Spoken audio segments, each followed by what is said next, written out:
예수님께서 이 땅에 오셔서 하셨던 가장 중요한 일을 한 가지 말하라 그러면 그것은 십자가 사건을 통하여 인류 모두에게 구원을 허락하신 바로 구원사역일 것입니다. 자, 그것을 제외하고 예수님께서 이 땅에서 하셨던 가장 중요한 일을 꼽으라면 여러분은 어떤 것을 떠올리십니까? 예수님께서 이 땅에 오셔서 하셨던 일들 중에 수많은 병자들을 고친 사건들이 있습니다. 또한 사람들을 모아서 말씀을 전하신 사건도 있습니다.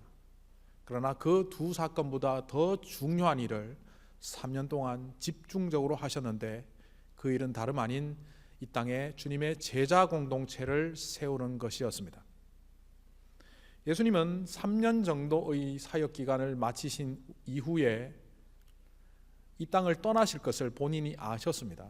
제한된 시간 속에 하나님의 말씀을 전하고 사역을 하고 가시기 때문에 십자가 사건 이후에 복음이 이 땅에 온전히 전달될 수 있도록 하는 그 전달의 계승자들이 필요하다는 것을 아셨습니다. 그렇기 때문에 3년 동안 예수님은 주변에 사람들을 모으셨고 그들을 통하여 도전하셨고 또 전도의 훈련까지 하시며 그들을 온전한 제자로 세우시기를 원하셨습니다. 이 제자 공동체의 다른 이름이 바로 후대에 가서는 교회라고 불려지게 된 겁니다.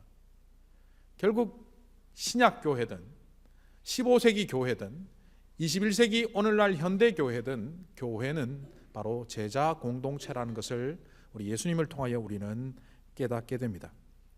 그러니까 예수님께서 제자들을 세우신 목적은 뚜렷하게 드러납니다. 예수님이 이 땅을 떠나신 이후에 예수님의 사역을 복음 사역과 선교 사역을 계승할 자가 필요했기 때문에 예수님은 그 중요한 3년의 공생의 기간 동안 제자들을 양육하셨습니다. 우리는 특별히 제자라고 하면 12명의 사람들을 떠올립니다. 그래서 12제자 해서 오늘 성경에 등장하는 베드로, 안드레, 야고보, 요한을 비롯하여 나머지 8명을 포함해서 그 12명을 일컬어 제자라 그렇게 생각합니다. 그런데 누가복음 6장 13절에 우리의 생각과 달리 이렇게 기록하고 있는 것을 볼 수 있습니다. 날이 밝음에 그 제자들을 부르사 그 중에서 12를 택하여 사도라 칭하셨으니, 예수님을 따르는 사람들을 제자라고 했는데 그 제자들은 12명 이상의 숫자가 있었고 그 제자들 무리 속에서 특별히 12명을 세우고 그들을 지칭하여 사도라 하였음을 볼 수 있습니다. 어쨌든 예수님은 주변에 제자들을 두게 되는데 그 제자들을 선택하는 것이 다른 사람들과는 조금 다르게 접근하셨습니다. 제자들을 부를 때 동서고금을 막론하고 학생이 학교를 찾아가고 학생이 스승을 찾아가게 되어 있습니다. 예수님 시대의 랍비들도 랍비가 제자들을 찾으러 다닌 것이 아니라 제자들이 랍비를 찾아갔습니다. 그런데 예수님은 전혀 다르게 사람들에게 다가가고 있습니다. 예수님은 본인이 직접 가셔서 제자들을 선발하고 제자들에게 콜링하시고 제자들을 제자답게 만들어 가시는 것을 성경을 통해서 볼 수 있습니다. 이것을 통하여 예수님은 어떤 특별한 사건이나 특별한 집단에게만 오시는 것이 아니라 바로 일반 사람들의 일상 속으로 다가오셔서 주님의 제자를 찾고 계신다는 것을 발견하게 됩니다. 자, 그럼에도 불구하고 우리 속에는 여전히 제자에 대한 오해가 있습니다. 지식적으로는 제자가 어떤 의미이든지 간에 요즘 많은 사람들에게 개념화되어 있는 제자는 좀 특별히 믿음 생활을 하는 사람이라는 의미가 있습니다. 교인들에게 제자이십니까? 라고 물으면 이렇게 대답하는 경우들이 있습니다. 저는 크리스찬이긴 맞는데요, 아직 제자라고 하기에는 부족합니다. 어떤 교회에서 제자 훈련이라는 성경 공부 방식을 통하여 훈련을 거친 사람들이 아니기 때문에 제자라고 말할 수 없고, 또 다른 의미에서는 좀 더 헌신하고 예수님을 잘 믿는 사람이 본인이 아니기 때문에 나는 제자가 아닙니다라고 겸양하거나 자격지심으로 말을 하긴 하지만 그 사용하는 제자의 의미가 잘못된 것입니다. 신약 성경에 제자란 말이 대략 한 300번 정도 나옵니다. 마태복음을 비롯한 복음서와 사도행전의 중심으로 해서 대부분 나오는데요. 바울은 제자라는 표현보다는 복음의 계승권자, 상속자라는 표현을 더 썼기 때문에 바울은 고린도전서 15장에서 딱 한 번 제자란 말을 사용하였고 나머지는 사도행전과 복음서에 대략 한 300회 정도의 제자란 말이 나옵니다. 앞에서도 설명드렸던 것처럼 12명의 사도들을 제자라고 말하기도 합니다. 그러나 그들은 제자의 무리 속에 있는 특별한 사람들인 사도란 말은 헬라어로 아포스톨로스라고 하는데 보내심을 받은 자란 뜻입니다. 교회 공동체 안에서도 아직 훈련 중에 있는 사람이 있는가 하면 훈련을 마치고 선교지로 아니면 사역지로 파송하는 사람들이 나오기 마련입니다. 그 파송되어진 사람들을 아포스톨로스, 오늘날 개념으로 구태여 바꾸자면 선교사라고 말하거나 사역자라고 말하는 것이 맞는 표현입니다. 어쨌든 신약 성경에 그리스도인이란 말이 나오긴 하지만 우리가 흔히 우리는 크리스찬입니다 라고 말할 때 이 그리스도인은 겨우 3번밖에 나오지 않습니다. 수리아 안디옥 지역에 있는 제자 공동체들을 그 지역 사람들이 특별히 호칭한 별명이라고 보면 됩니다. 사도행전 11장 25절 26절에 이렇게 기록하고 있습니다. 바나바가 사울을 찾으러, 여기서 말하는 사울은 사도 바울을 말합니다.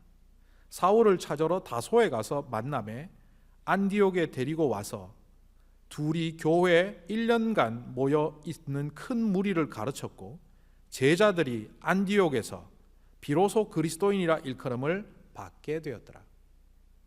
제자들이란 바로 교회 공동체를 말하고 주님을 믿는 사람들을 말하고 그 믿는 사람들을 수리아 안디옥 지역의 주민들이 특별히 예수를 닮았다라는 의미에서 그리스도인이라고 했다는 겁니다. 그러니까 제자는 특심하거나 특별히 헌신하는 사람들을 지칭하는 것이 아니라 예수님을 따르는 저와 여러분 같은 모든 믿는 사람들을 제자라고 한다는 것을 신약 성경을 통해서 발견하게 됩니다. 그래서 찰스 윌킨스가 쓴 제자도라는 책에 보면 그 제자를 이렇게 설명합니다. 예수님이 요구하신 제자도의 길은 특별한 사람들이 가는 길이 아니라 모든 그리스도인에게 적용되는 교훈이다. 제자도는 세상의 무리 속에 속해 있던 그들이 예수님을 구주로 영접하고 예수님을 따르겠다고 선언하는 순간 그 모두를 일컫는 말로 제자라고 말하게 되는 겁니다. 그랬기 때문에 마태복음 28장 19절 이하에서는 예수님이 제자 공동체를 향하여 이렇게 말씀하십니다. 모든 족속으로 제자를 삼으라. 우리가 흔히 모든 민족에게 나가서 복음을 전하면 그들이 믿는 사람이 된다 이렇게 생각하는데 그 믿는 사람들을 일컬어 예수님이 제자라고 하셨습니다. 제가 성경 공부 시간에 강조를 합니다. 너희는 가서 모든 족속으로 제자를 삼아 아버지와 아들과 성령의 이름으로 세례를 주고 내가 너에게 가르친 것을 지키게 하라. 그런데 본래 번역은 조금 다르게 되어 있긴 하지만 어쨌든 그런 말들이 나오는데 가라, 제자를 삼으라, 세례를 주라, 지킬 수 있도록 가르치라, 이렇게 4가지 동사가 나오는데 이 중에 가장 중요한 게 뭐냐 질문을 하면 사람들은 흔히 대답을 쉽게 하지 못합니다. 이 4가지 동사 중에서 가장 중요한 것은 제자를 만들라입니다. Make disciples. 제자를 만들기 위하여 세례를 주고 제자를 세우기 위하여 너희가 가야 하고 제자를 만들기 위하여 그들에게 말씀을 가르치라고 하는 겁니다. 교회 공동체가 가장 초점을 맞춰야 될 것은 제자를 세우는 겁니다. 그럼에도 불구하고 믿는 우리들조차도 우리 스스로가 제자라는 사실을 망각한 채 그냥 그렇게 가고 있습니다. 왜 그럴까요? 제자는 모름지기 예수님을 따라가는 자입니다. 그런데 우리가 의외로 예수님을 잘 안 따라가기 때문입니다. 내가 나 자신을 볼 때도 예수님의 말씀을 따라가거나 자기 십자가를 지고 자기를 부인하고 따라오라는 그 길을 별로 따라가는 것처럼 안 보이기 때문에 우리 모든 믿는 사람들은 제자임에도 불구하고 자기 스스로 제자라고 말하기에는 자격지심이 든다, 이런 뜻입니다. 특별히 우리가 성경을 볼 때 오해하지 말아야 될 것은 성경은 특별한 사람들에게 주시는 말씀이 아니라는 겁니다. 요한복음 21장에 보면 예수님께서 베드로에게 3번 묻습니다. 네가 나를 사랑하냐? 사랑하느냐? 사랑하느냐? 사랑한다고 대답하는 베드로에게 네가 가서 내 양을 먹이라. 이거는 목회자들에게 주시는 말씀이라고 사람들이 오해하거나 착각하는데 결코 그렇지 않습니다. 여기서 주님께서 내 양을 먹이라라고 하는 것은 목회적인 차원에서 오늘날 목사들이 하는 이런 행동들을 말하는 것이 아니라 어떤 한 사람을 통하여 이미 이 땅에 주님의 양으로 와 있는 자들을 주께로 돌리라는 겁니다. 마태복음 28장 19절 이하도 너희는 가서 모든 족속으로 제자를 삼으라라고 한 것이 특별한 몇몇 특심 있는 사람들에게 말하는 것이 아니라 우리 믿는 모든 사람들을 향하여 주님께서 주시는 말씀이라는 겁니다. 성경을 이런 관점에서 볼 때 오늘 마가복음 1장 16절 이하의 말씀은 우리의 말씀으로 다가옵니다. 지금부터 2000년 전 갈릴리 바다 어느 해변에서 일어났던 한 사건을 오늘 성경은 기록합니다. 물고기를 잡고 있던 베드로 안드레 형제와 야고보 요한 형제, 이들은 이종 사촌간입니다. 이 네 사람이 예수님이라는 사람을 만났고 그 현장에서 예수님의 콜링에 응답한 채 모든 것을 버려두고 따라갔다는 바로 그 내용을 오늘 말씀은 담고 있습니다. 그런데 이것은 바로 일상 속으로 들어오셔서 오늘날 저와 여러분을 부르고 계신 예수님의 모습을 투영하는 것이며 이 사건을 우리를 보게 하심으로 말미암아 과거의 역사적 흔적을 바라보게 하는 것이 아니라 바로 우리의 삶의 이야기로 오늘 말씀을 바라보라고 저와 여러분에게 이 말씀을 주님은 주시는 것입니다. 우리의 이야기로 잘 바꾸어 가기 위해서는 예수님께서 제자들을 부르시는 부르심의 자리의 특징들을 우리가 좀 파악할 필요가 있습니다. 예수님이 지나가다 오다 가다 베드로를 만났고 야고보를 만났고 요한을 만난 것이 아닙니다. 오늘 이 삶의 현장으로 뛰어드시는 예수님의 모습을 보면 이것은 의도적이었고 성경적인 표현대로라고 하면 예수님께서 계획하시고 섭리하셔서 그들을 찾아가신 것이지 우연히 어쩌다 보니 만난 것이 아니라는 겁니다. 그런데 우리가 이렇게 얼핏 보면 우연히 일어난 것처럼 보이는 이유는 예수님이 제자들을 부르실 때 가장 첫 번째 특징이 그들의 삶의 자리로 들어가신다는 겁니다.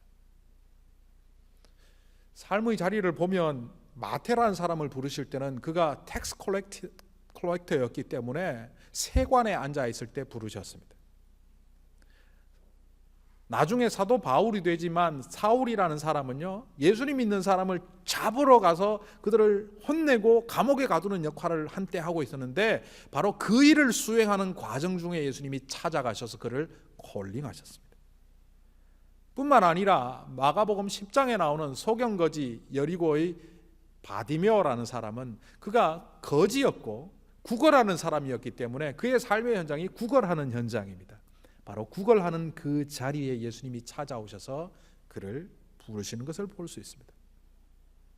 더더욱 이상한 것은 미치광이를 예수님께서 부르신 적이 있는데 거라사의 군대 귀신 들린 그 광인은 미쳐서 날뛰는 그 현장에 예수님이 가셔서 그를 고치시고 콜링하셨습니다.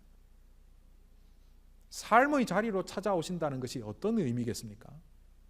이것은 나의 선택이 아니라 하나님의 선택으로 우리를 택하신다는 겁니다. 이것은 다름 아닌 우리의 능력이 아니라 주님의 능력으로 우리를 택하신다는 겁니다. 사람들은요, 어떤 사람들을 선발하거나 뽑아야 될 때 어떻게 합니까? 어떤 사람은 누가 나랑 친하냐라는 기준을 갖고 뽑을 수도 있겠죠. 어떤 사람은 인물이 어떠냐, 어떤 사람은 학식이 어떠냐, 재산이 어떠냐, 그 사람의 능력이 어떠냐 갖고 뽑을 수 있겠죠. 그래서 능력이 떨어지거나 학식이 떨어지거나 외모가 떨어지거나 재산이 없는 사람들은 아예 그 선발 대상에서 제외되곤 하겠죠. 주님의 나라는 주님은 절대로 그렇게 하지 않으신다는 것을 오늘 삶의 현장으로 오시는 예수님을 통하여 우리는 발견하게 됩니다. 능력이 어떻든지 간에 주님은 선발해서 사용하십니다. 바로 우리의 능력이 아니라 주님의 능력으로 우리를 사용하시기 때문에 마른 막대기일지라도 주님의 손에 붙잡히면 홍해를 가를 수 있지만 황금 지팡이일지라도 사람의 손에 들리면 그것은 네 가나 가르지를 못합니다. 삶의 자리에 찾아오신 주님께서 우리를 특별한 능력을 보고 뽑으신 것이 아니라 주님의 은혜로 선택하셨기 때문에 우리가 주님 앞에 크게 사용되거나 귀한 자리에 부르심을 받더라도 그것은 전부 주님의 은혜라고밖에 고백할 수 없는 것입니다. 근데 이 삶의 자리에서 찾아오셔서 우리를 부르실 때 두 번째, 주님께서는 그 응답의 자리를 우리에게 요청하십니다. 주님은 강제로 사람을 데려가서 제자로 만드신 적이 없습니다. 그 사람이 내가 여기 있사오니 나를 사용하십시오, 내가 이제 주님을 따라 나서겠습니다, 따라 나서는 사람을 주님께서는 선발하셨습니다. 부자 청년 하나가 예수님을 찾아온 적이 있습니다. 영생을 얻으려면 어떻게 해야 합니까? 그런 여러모로 재산과 학식이나 볼 때 예수님의 제자가 되면 참 좋은 사역을 할 수 있는 사람이었습니다. 예수님께서 말씀대로 살아야 된다고 했을 때 자기는 어릴 때부터 말씀 교육을 잘 받아서 말씀대로 살고 있다라고 했습니다. 그리고 사랑스러운 눈빛으로 보시던 주님께서는 너에게 장애가 되는 것이 하나 있는데, 특별히 너는 재산이 많아서 주님을 따르는 길에 서지 못할 것인데 그 재산을 가난한 자에게 나누어 주고 나를 따르라고 하실 때 그 청년은 거기에 응답하지 않습니다. 재산이 그의 왕이었기 때문입니다. 주님께서는 우리에게 응답을 요청하십니다. 다른 말로 순종을 요구하십니다. 그런데 이 순종이요, 사람마다 다릅니다. 소경거지 바디메오가 예수님의 역사하심 통해서 눈을 떴습니다. 그리고 그가 마가복음 10장 52절에 보면 예수님을 따라갔다라고 되어 있습니다. 그 따라갔다는 얘기는 제자가 되었다라는 뜻입니다. 오늘 성경에 나오는 베드로, 요한, 야고보 같은 사람도 주님께서 부르셔서 그들을 제자로 데리고 다니셨습니다. 반면 거라사 광인, 군대 귀신 들린 자가 예수님의 은혜로 귀신이 쫓겨나고 난 다음에 정상인이 되고 예수님께 따라 나서겠다고 했을 때 예수님은 그를 고향으로 가라라고 하십니다. 데가볼리가 고향이었던 그 광인은 회복된 이후 자기의 고향으로 가서 자기가 군대 귀신 들렸던 자임을 사람들에게 간증했고 그 지역 사람들이 그 됨을 보고 놀라며 예수에 관한 소식을 들었다라고 했습니다. 왜 어떤 사람은 따라오라고 하시고 어떤 사람은 따라오지 말고 집으로 가라고 하실까요? 이것은 주님의 부르심의 방식이 사람마다 다르기 때문입니다. 그래서 우리는 내가 원하든 원하지 않든 주님의 방식대로 순종해야만 합니다. 그러사 광인을 왜 가라고 하셨을까 혼자 이렇게 생각을 해보니까 의외로 정답이 쉽게 나오더라고요. 예수님은 예수님의 사역지를 그 3년 공생의 기간 동안 이스라엘과 유대 땅으로 제한하셨습니다. 이제 그 땅 속에서 훈련된 제자들이 앞으로 예수님이 떠나신 이후에 사마리아와 땅끝까지 이르러 증인이 될 것을 아셨기 때문에 예수님은 유대 땅과 이스라엘 땅에 국한된 사역을 하셨습니다. 반면 데가볼리는 이방 땅입니다. 이방 땅에도 복음을 전하고 그 이방 땅에도 주님의 기쁜 소식을 전할 사람이 필요했는데 그 사람이 거라사 광인, 군대 귀신 들린 자였습니다. 그래서 그는 예수님을 따라오는 것보다 고향으로 가서 그 이방 땅에도 살아계신 예수님을 증거하며 그 말씀과 역사하심을 증거하는 것이 그의 미션이었습니다. 그래도 주님, 저는 주님 따라갈래요? 그렇게 하면 그는 주님의 일을 하는 것이 아니라 불순종입니다. 저처럼 목회자로 부르신 사람도 있고 여러분처럼 주님의 일을 하면서 생활전선에 살게 하는 사람들도 있습니다. 이 모두가 동일한 부르심입니다. 예수님을 따라고 하는 것은 귀한 부르심이고 고향으로 가라고 하는 부르심은 약한 부르심이 아니라 그 모두 하나하나가 그 사람에게 적합한 부르심입니다. 그래서 어떤 자리에 있느냐가 아니라 그 부르심에 어떤 모양이든 순종하느냐 안 하느냐가 중요합니다. 예수님이 제자들을 부르시는 또 특징이 하나 있다면 그것은 사람마다 처방이 다르다는 겁니다. 과거에 제가 동네에 약장사가 오면 약장사 구경을 간 적이 있습니다. 약장사들이 처음에는 뭐 불도 입에 확 붙이고 원숭이 쇼도 하고 그러다가 꺼내는 것이 이거 한번 먹어봐. 먹기만 하면 모든 병이 다 나요.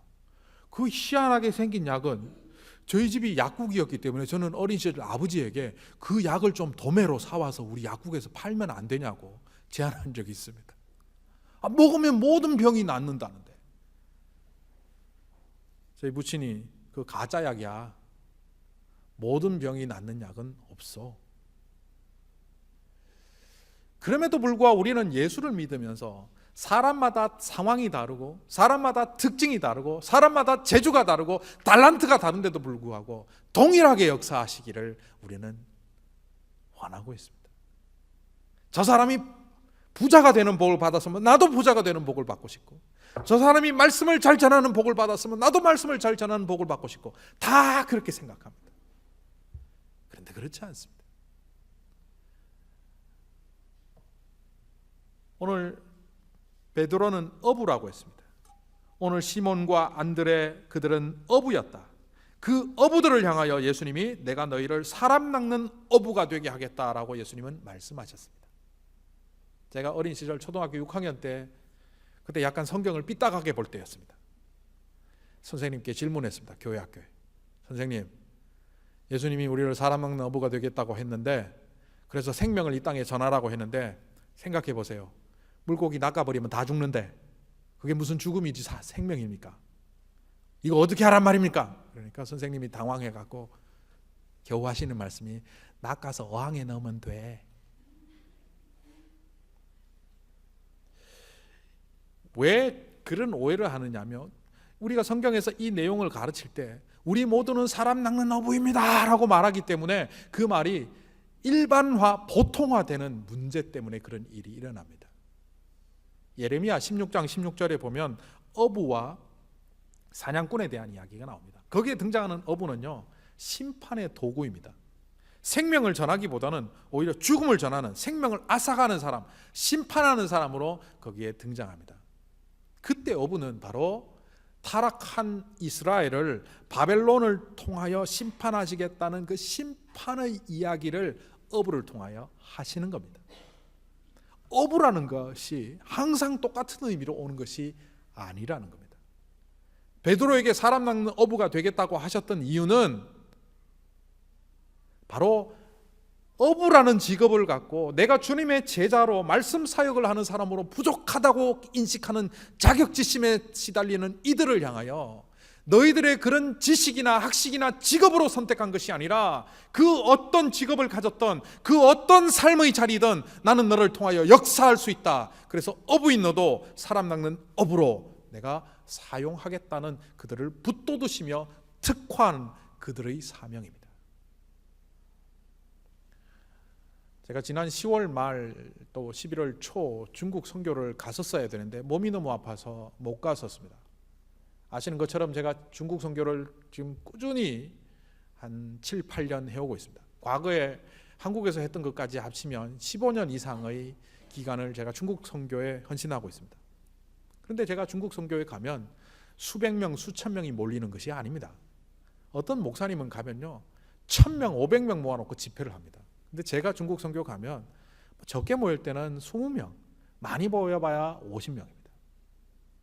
제가 하는 사역은 중국 교회 지도자들과 목회자들, 지하교회 지도자들이 말씀을 어떻게 전할지, 앞으로 교회를 어떻게 세워가야 될지를 고민하는 문제들을 성경을 통하여 질의응답을 합니다.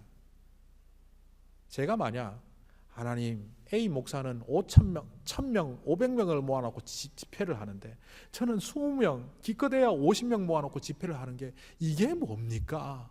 만약 이런 생각을 한다면 제 특징을 제 스스로 모르고 있는 겁니다. 중국에서 기차를 타고 다니면서 5시간, 10시간씩 기차를 할 때 혼자 생각을 합니다. 하나님, 이 고생하면서 여기에 20명, 저기에 30명, 여기에 50명, 이러고 다니면서 제가 말씀을 전하는 이유가 제게 있죠, 하나님. 제가 어린 시절부터 구연동화를 잘 했습니다.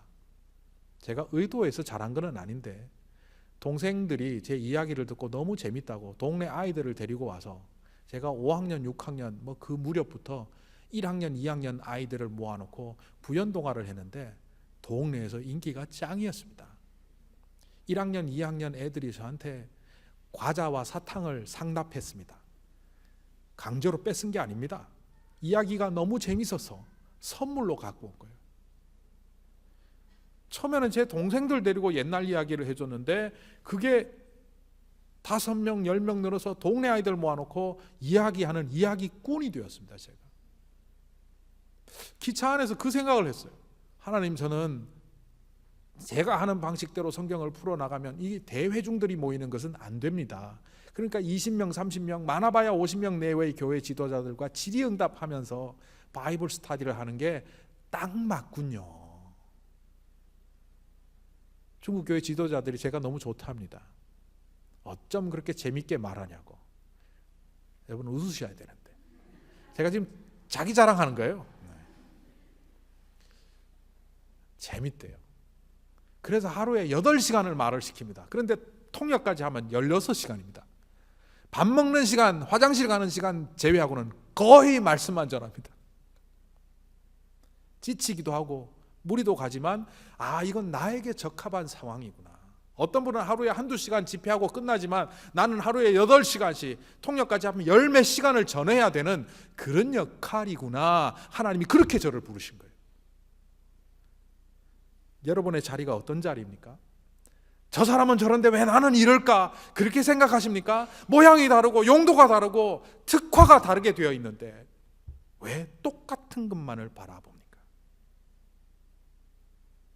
결국 이렇게 주님께서 부르시는 특징들을 파악하고 드디어 우리가 주님의 부르심의 현장에 설 때 오늘 이 성경을 통하여 우리가 주목해야 될 정말 중요한 한 가지는 그들이 바로 그물을 내려놓았다는 겁니다.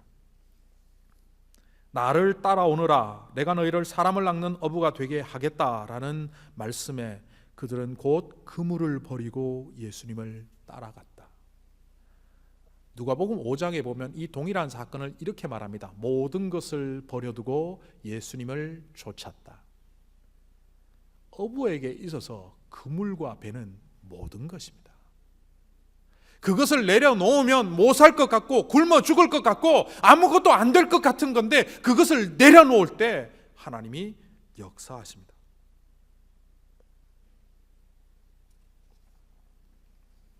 제가 사역자로 서면서 참 미안했던 사람이 있습니다. 저희 가족 중에 우리 둘째입니다. 첫째는 제가 신학교 가기 전에 태어나서 육아에도 제가 참여를 했고 목욕도 시키고 다 했는데 신학교 들어가서 태어난 둘째는 기저귀 한번 갈았던 기억이 없고 목욕 한번 시켰던 기억이 없고 놀아주지도 못했습니다. 청년 사역하느라고 새벽 4시에 나가서 밤 10시에 들어오기를 거의 매일 하는 그 아이가 어느 날 제가 쉬는 날 안 나가고 있으니까 일주일에 1-2번 정도 제 얼굴을 보는데 아빠 오랜만이야. 저보고 오랜만이라고 인사하는데 그 말이 칼처럼 제 속에 박히더라고요. 그리고 하나님, 제가 이렇게 사역을 계속 해야 되나요? 제가 자원하는 마음으로 기쁘게 사역은 하지만 이렇게 가족을 내팽개치듯이 이렇게 하는 것이 과연 옳은가요? 저에게 있어서 그것은 그물이었습니다. 그런 불안감이 있었어요. 이제 아이가 커서 나중에 이 아이가 나를 몰라보고 나랑 거리감을 두고 나랑 친해지지 않으면 어떡하지? 잘못된 길을 가면 어떡하지? 제가 택했던 것은 그때 아내와 우리 큰아이를 놓고 제가 제 속마음을 이야기하는 것이었습니다. 교회에서 장년 사역을 하라고 하니까 9 to 5 낮에만 근무하는 데는 사역을 나에게 맡겨주시겠다고 하는데 그걸 할까? 아니면 새벽부터 저녁까지 모든 공휴일은 청년들과 기도원과 MT를 가는 이 사역을 계속할까? 나는 이 사역을 계속하고 싶다. 그런데 가족들이 반대하면 나 그거 내려놓겠다. 아내와 우리 첫째가 찬성을 해주었습니다. 그리고 몰래 하던 도둑질 대놓고 도둑질했습니다. 모든 빨간 날은 청년들과 함께 다니며, 그래도 마음에 계속 미안함이 있는데 하나님이 그 마음을 주셨습니다. 같이 시간을 많이 해야만 네 아이가 네 사랑을 아는 게 아니다. 조금 더 신경 써라. 그래서 30 어쩌고 저쩌고 하는 아이스크림, 치약 맛 나는 아이스크림을 냉장고에 숨겨놓고 우리 둘째에게 퀴즈를 냈죠. 책상에 있는 문제를 풀어라. 1 더하기 4는 5. 그러면 신장에 가면 5번이라는 것을 찾아봐라. 거기에 뭐가 있다. 그렇게 한 서너 번 해서 결국 아이스크림을 찾아서 먹게, 그렇게 제가 한번 한 적이 있습니다. 그런 아이가 저보고 아빠 사랑해 고마워 하는데 정말 미안하더라고요.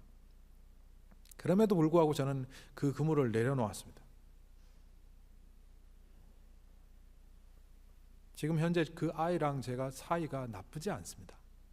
잘못된 길을 가지도 않았고 아빠와 딸로서의 관계가 아주 좋습니다. 우리가 그물을 내려놓으면요, 망할 것 같아요. 내 생각대로 내 계획대로 이 그물을 내려버리면 삶을 영위하기가 어려울 것 같아요. 그런데 주님께서 나를 따라오느라, 그물을 내려놓고 나를 따라오느라 하셨을 때는 그 뒤에 이런 이야기가 숨어 있습니다.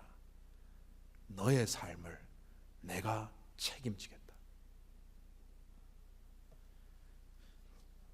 결국 주님의 제자로 살아간다는 것은요, 어떤 때는 손해를 보고 어떤 때는 내려놓아야 하는 자리이긴 하지만 내 삶의 모든 것을 주님께서 책임지신다는 것을 믿을 때 살아가는 모습입니다. 한국 MBC 방송에 보도국장을 했고 거기서 중요한 요직을 맡았던 이인용 씨라는 사람이 있습니다. 이인용 씨가 예수를 믿게 되었는데 그 왜 예수를 믿게 되었는지를 어디에서 간증하는 내용을 제가 잠깐 본 적이 있습니다. 미국 특파원 생활을 하는 중에 거기에서 동료 중에 크리스찬이 있었답니다. 크리스찬인지도 몰랐는데 그 사람은 다른 사람들하고 살아가는 방식이 좀 달랐답니다. 근무하는 시간이 불편한 시간을 자원했고 남들보다 손해보는 자리에 오히려 기쁘게 참여했고 남들 섬기고 남들을 위하는 것을 정말 기쁘게 했던 한 사람이 있었답니다. 옆에서 가만히 동료지만 지켜보면서 이인용 씨는 그렇게 생각했답니다. 저 사람 저렇게 사는 것이 진짜 인생인데 저 사람이 저렇게 살게 되는 원동력이 어디에 있을까? 그래서 벼르고 벼르다 그 사람에게 물었답니다. 내가 볼 때 당신은 정말 복된 인생을 사는 것 같은데 그 원동력이 뭡니까? 당신이 붙잡고 있는 인생의 중심이 뭡니까? 당연히 그 사람은 하나님, 예수님을 말했고 거기에 자극받은 이인용 씨는 교회를 찾게 되었고 크리스찬이 되었다고 합니다.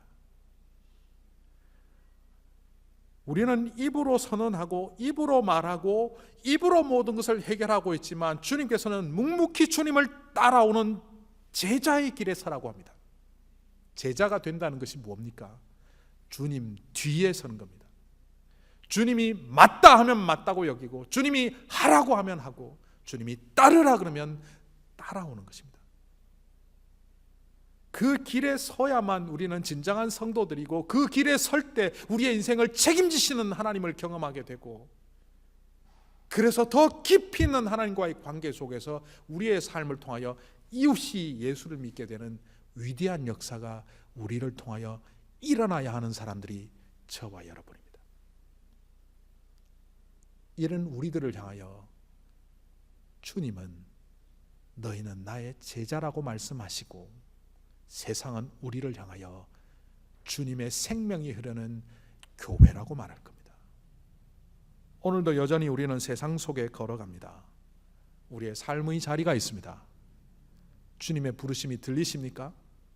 그렇다면 어떠한 모양이든지 순종하시고 그 자리를 통해서 역사하시는 하나님께서 우리의 인생을 책임지시는 분이심을 기억하며 그 길로 걸어가는 복된 주의 제자들이 되기를 간절히 소망합니다.